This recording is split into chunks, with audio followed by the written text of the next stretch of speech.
My name is Chris Calipio. I'm from BSIT 2A.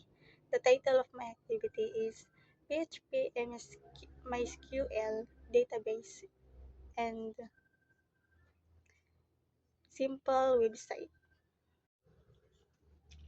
The first to do is open the XMPP control panel and start the Apache and MySQL. If you see the two screen, you can proceed to PHP admin.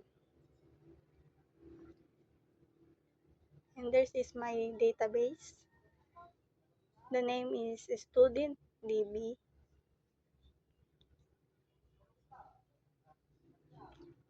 And this is my table students. Here's the example of my record of students.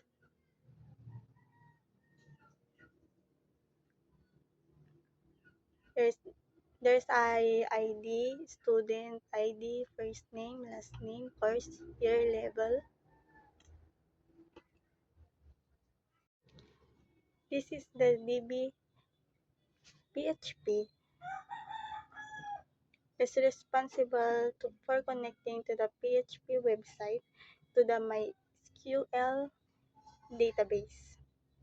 It is use MySQL with the host, localhost, username root, password empty. Database is StudentDB.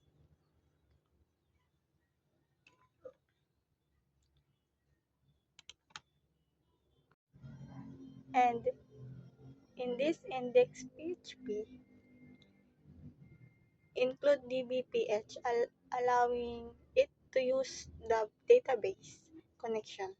It then runs an SQL select query to retrieve students' records from the students table and display them an HTML table.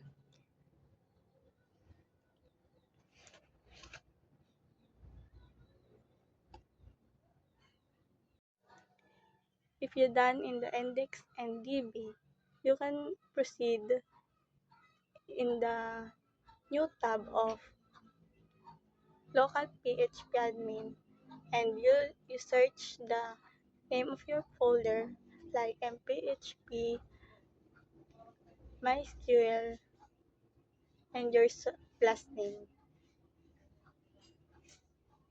And this is my simple website. I learned from this activity is to create database from PHP admin and how to create a simple website using the Sublime Text. And that's my activities